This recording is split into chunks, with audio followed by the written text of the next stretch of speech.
여러분 안녕하세요. 양쌤튜브입니다. 자, 우리 보건의료정보관리사 국가고시를 위한 첫 번째 시간 의료법 같이 공부하도록 할게요. 의료법 출제법이 우리 오리엔테이션에서도 말씀드렸죠. 5가지로 나누어져 있고 이렇게 총 5문제가 출제가 됩니다. 각각 1, 2, 3, 4, 5번은 의료법의 순서에 맞게 배열이 되어 있지는 않아요. 앞쪽에 있는 어떤 조항과 뒤쪽에 있는 조항이 같이 합쳐져 있기는 한데 우선 여기에 나와 있는 이 5가지의 항목 그리고 2021년부터 2025년까지 출제되었던 내용들을 기반으로 해서 노트를 정리를 했습니다. 자, 전체 20문제 중에서 5문제나 출제가 되죠. 그리고 의료법은 보건의료와 관련된 모든 직종에서 다 국가고시에 포함이 되는 과목이기 때문에 포함이 되는 중요한 과목입니다. 다 5문제 출제되는데 다행히도 우리 면허 시험에서는 개별 문항의 난이도가 썩 높지 않습니다. 문항의 그 법 조항에 대해서 공부를 하면 바로 어떤 답을 찍어낼 수 있는 거거든요. 그러니까 전반적인 어떤 분위기라든지 경향을 살펴봐야 되는 게 아니라 외워서 풀 수 있는 부분이기 때문에 너무 어려워하지 않으셔도 되고, 그리고 2021년부터 2025년까지 출제된 경향들을 살펴봤을 때 반복되는 영역에서 계속해서 출제되는 문제들이 있습니다. 계속 중요한 게 중요하다는 거죠. 남들이 다 중요하다고 하는데 나는 다른 게 중요해 라고 하면서 엉뚱한 걸 출제할 만한 강심장을 가진 출제위원은 그리 많지 않습니다. 그 출제위원들, 대학 교수님들은 남들 눈에 튀는 행동하는 거 별로 안 좋아하거든요. 그래서 항상 중요한 것들이 또 출제되고 또 출제되는 경향이 있어요. 기출문제 중심으로 공부를 하시면 되고, 따라서 분량이 많지만 난이도 높지 않고 기출문제 중심으로 출제가 되고, 여러분 이제 공부하셨잖아요. 8월부터 9월부터 포기 안 할 거죠. 초심으로 공부할 수 있습니다. 파이팅해서 다 같이 공부를 해봅시다. 자, 의료법 총칙이에요. 목적, 이 법의 목적 먼저 알아야겠죠. 그쵸? 자, 의료법이라고 하는 것은 모든 국민이 수준 높은 의료 혜택을 받을 수 있도록 국민의 의료에 필요한 사항을 규정함으로써 국민의 건강을 보호하고 증진하는 데 목적을 가지고 있습니다. 어떤 국민? 아픈 국민, 돈이 없는 국민, 장애를 가진 국민, 이런 게 아니라 모든 국민이에요. 모든 국민이 적당한 의료가 아니라 수준이 높은 의료 혜택을 받을 수 있도록, 병원이라 하면 이 정도 기준은 가져야 돼. 상급 종합병원이라면 이 정도 기준은 가져야 돼. 의사라 함은 이 정도의 업무는 해줘야 돼. 라고 하는 사항들을 규정함으로써 국민의 건강을 어떻게 보호하고 증진하겠다. 공부하는 요령 무엇이냐? 지금 여기서 여러분들 외워야 되는 것은, 의료법에서는 모든 국민의 건강을 보호하고 증진하고자 하는구나. 보호, 증진, 이거 2개 이제 외우시면 되는 거예요. 이런 식으로 공부해 나가시면 됩니다. 자, 보호, 증진. 자, 2번째. 그래서 이 의료법에서 일을 하는 의료인이란 누구인가? 이 법에서 의료인이라 함은 보건복지부 장관의 면허를 받은 의사, 치과의사, 한의사, 의사, 치과의사, 한의사, 결국 다 의사류이죠. 그쵸? 의, 치, 한, 의사들. 그리고 조산사와 간호사를 말합니다. 조산사가 뭐지? 조산사, 그 산부인과 의사 말고 아기 받아주는 산파? 예전에 산파의 개념이에요. 간호사 면허를 가진 사람이 조산사 교육을 받으면 조산사 면허를 얻을 수 있습니다. 그래서 요 조산사 및 간호사도 결국은 간호사류예요. 의사와 간호사로 구성이 되어 있는 거죠. 의사, 치과의사, 한의사, 조산사, 간호사. 누구의 면허를 받은? 보건복지부 장관의 면허를 받은. 우리 공부 시작할 때 얘기했었죠. 등장인물 잘 기억하셔야 된다고. 대통령이 주는 면허 아닙니다. 보건복지부 장관이 주는 면허예요. 그래서 의료인은 총 5가지의 종류가 있구나. 의사, 치과의사, 한의사, 조산사, 간호사가 있다. 약사는 의료인인가? 우리 보기에 약사는 의료인 같지만 법의 기준으로는 약사 의료인 아닌 겁니다. 물리치료사 의료인인가? 물리치료사 의료인 맞죠? 이렇게 생각할 수 있지만 물리치료사는 의료기사에 포함이 되는 직종이에요. 그래서 법에서는 이 법에 이 사람이 들어간 어디까지를 이것으로 법으로 자르는가라는 기준이 중요하기 때문에 내가 알고 있는 그냥 상식으로 약사는 의료인이지 이렇게 하시면 안 됩니다.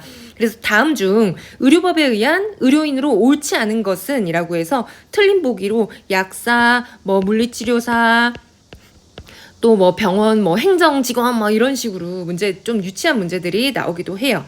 자, 그리고 다음 제3조 의료기관입니다. 의료기관은 2023년, 2022년에 두 번이나 출제가 되었던 곳이네요.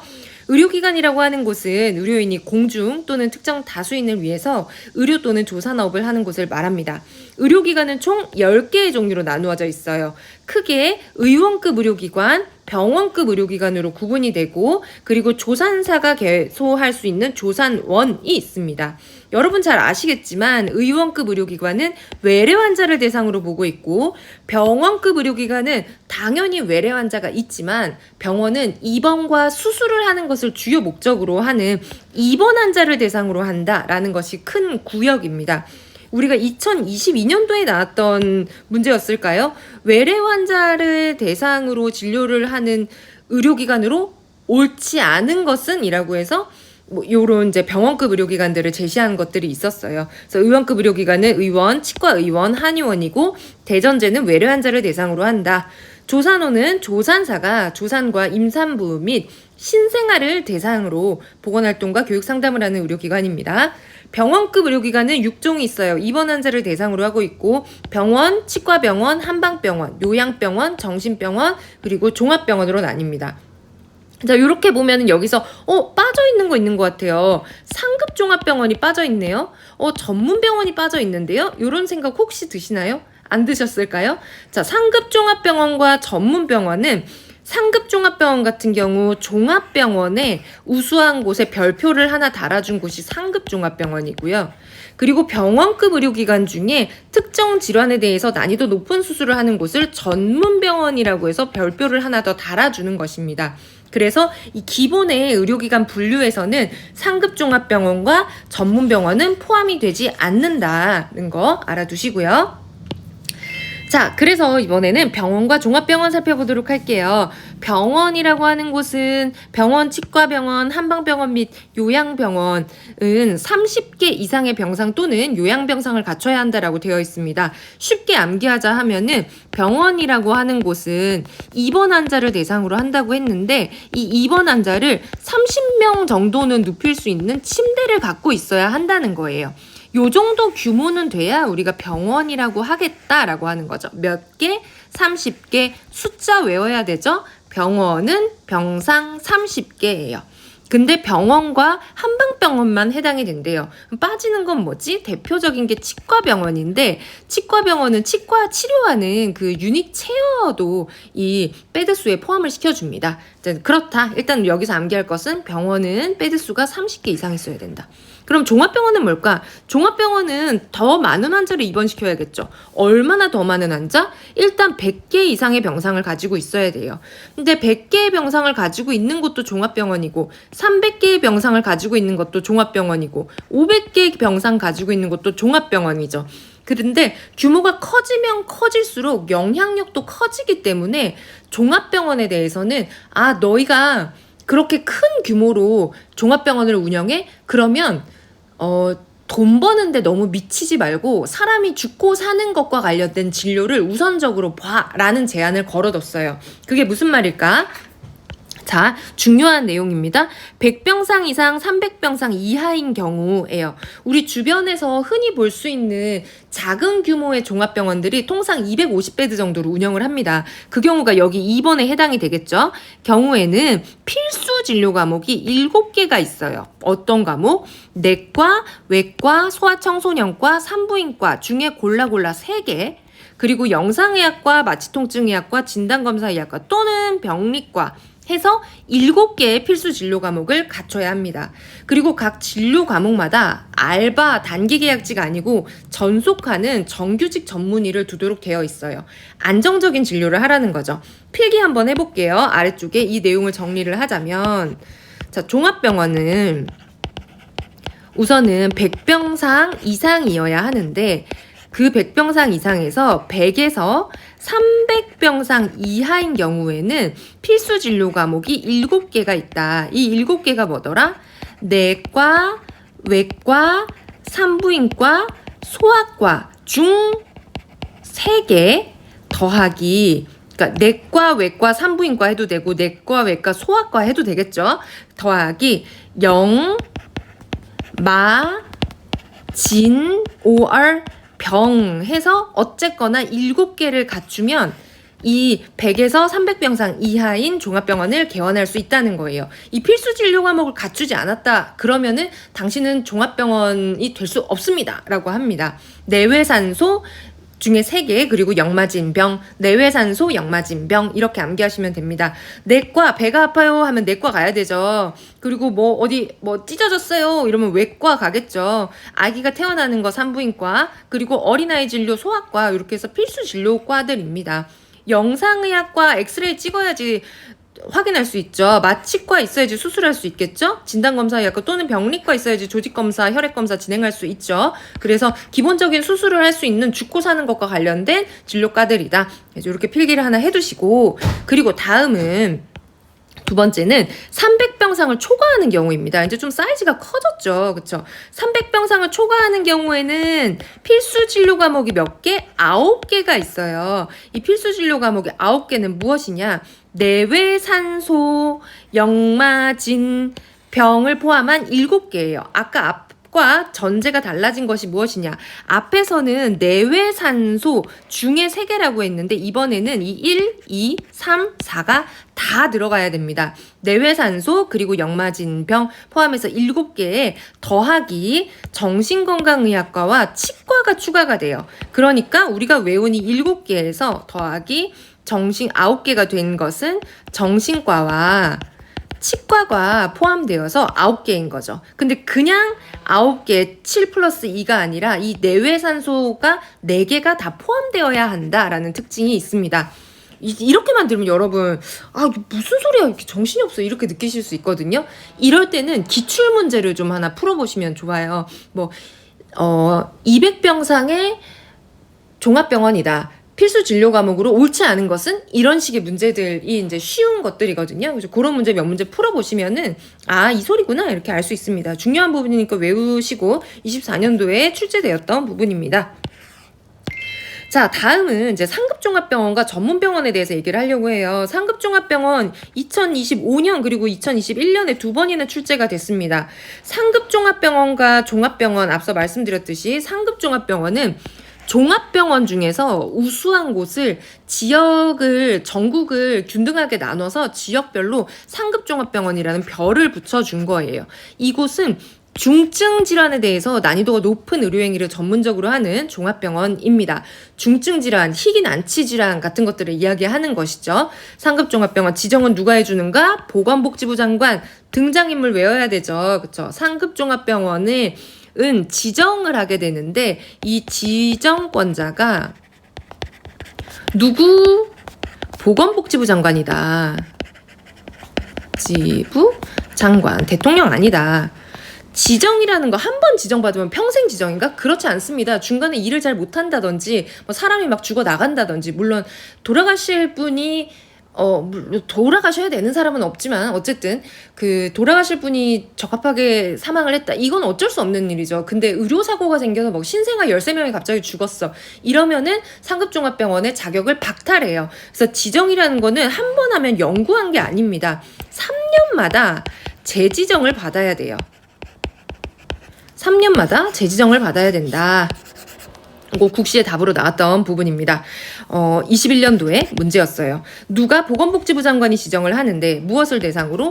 종합병원 중에서 중증질환 보는 곳을 상급종합병원이라고 지정을 한다. 누가? 보건복지부 장관이. 이게 가장 이제 기본 세팅이고요. 거기서 어떤 조건들이 붙느냐, 1, 2, 3, 4에 대한 조건이 붙습니다. 이 1, 2, 3, 4는 25년도에 출제됐던 기출문제의 보기였어요. 요런 보기 이렇게 줄줄줄 나오면 읽다가 지쳐가지고 포기하거든요.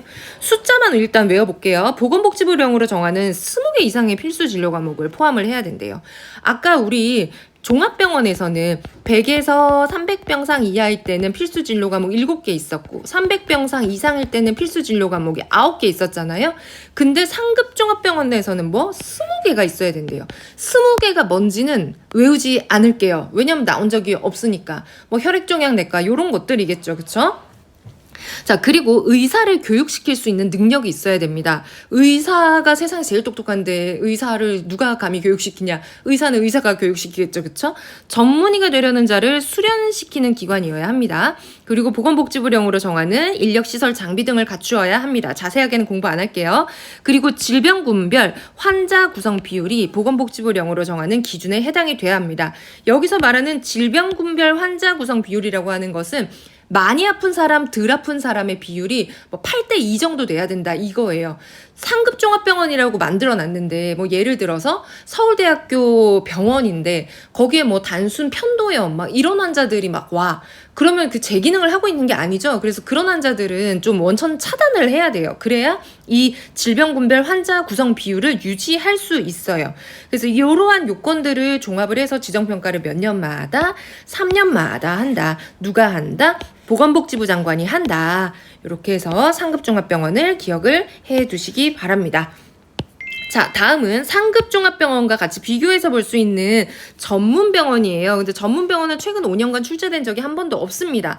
하지만 상급종합병원에 대한 옳고 그름 보기를 제시하면서 전문병원을 언급하는 경우가 있어요. 그래서 전문병원도 같이 공부를 좀 경향을 아시긴 해야 돼요. 전문병원은 우리 지역사회를 구성해주는 굉장히 탄탄한 의료의 핵심 역량입니다. 자, 보건복지부 장관이 이번에는 병원급 의료기관 중이래요. 병원급 의료기관 뭐였지? 30병상 이상이면 병원급이었는데 규모는 작아요. 근데 이 병원이 특정 진료 과목이나 특정 질환에 대해서 나는 척추만 팔 거야. 나는 뭐 항문만 팔 거야. 요런 식으로 여러분 주변에 보시면 척추 전문 병원, 관절 전문 병원, 항문 전문 병원 있잖아요. 그쵸? 그런 병원들이 여성 전문 병원 이런 병원들이 이 전문 병원입니다. 난이도가 높은 의료행위를 하는 병원을 전문 병원으로 지정할 수 있다. 여러분 허리 디스크 있으면 아산병원, 삼성병원 가세요? 그렇지 않잖아요. 허리 디스크 있으면은 우리 지역에서 잘하는 병원 어디서 찾아가잖아요. 그렇게 해서 지역사회 의료를 강화시키게 한 가장 큰 공헌을 한 곳이 이 전문병원 제도입니다. 자, 전문병원, 그래서 병원급 의료기관 중에서 특정 진료 과목이나 특정 질환이에요. 앞에 있었던 우리 상급종합병원이랑 차이가 뭐죠? 상급종합병원에서는 중증 질환이었죠. 근데 여기에서는 특정이에요. 막 죽고 사는 거 아닌데 요 정도는 우리가 요거 하나는 막 기가 막히게 합니다. 요런 내용이에요. 자, 이것도 읽어보고는 갈게요. 전문병원 요건을 어떤 걸 갖춰야 되냐. 특정 질환별, 진료 과목별, 환자 구성 비율을 보건복지부령이 정하는 기준에 해당이 돼야 된다. 그리고 보건복지부령으로 정하는 수 이상의 진료 과목을 갖추고 너희가 척추 전문한다 그랬지? 그럼 그거에 대한 전문의가 있어야 돼. 그리고 자, 요 내용은 조금 특이한 내용이에요. 최근 3년간 해당 의료기관 또는 개설자가 3개월 이상 병원 문 닫은 적이 없어야 됩니다. 의료업 정지나 개설의 허가 취소 또는 폐쇄 명령을 받은 사실이 없어야 아, 니네 문 닫지 않고 잘하고 있는구나. 그래, 그럼 우리가 별표 붙여줄게. 전문병원이라고. 우리가 별표 붙여줬으니까 너네 동네 허리 아픈 사람들 너희 척추병원에 다 갈 거야. 근데 우리 말도 잘 안 듣고 해서 3개월 정도 폐업했어? 야, 그럼 별표 떼. 이 말이에요. 그렇습니다. 자, 전문병원도 역시 보건복지부 장관이 3년마다 재평가 실시하고 재지정하고 있습니다. 그리고 아래와 같은 사항이 발생했을 때 재지정을 취소할 수 있다. 재지정 취소는 별표 뗐다 이거예요. 자, 다음 이번에는 의료인입니다. 의료인의 자격과 면허 부분 보도록 할게요. 아니다, 보지 말고 시간이 많이 흘렀으니까 자, 요 영상은 여기까지 일단 마무리를 하고 자, 다음 영상에서 이어서 의료인 같이 보도록 하겠습니다.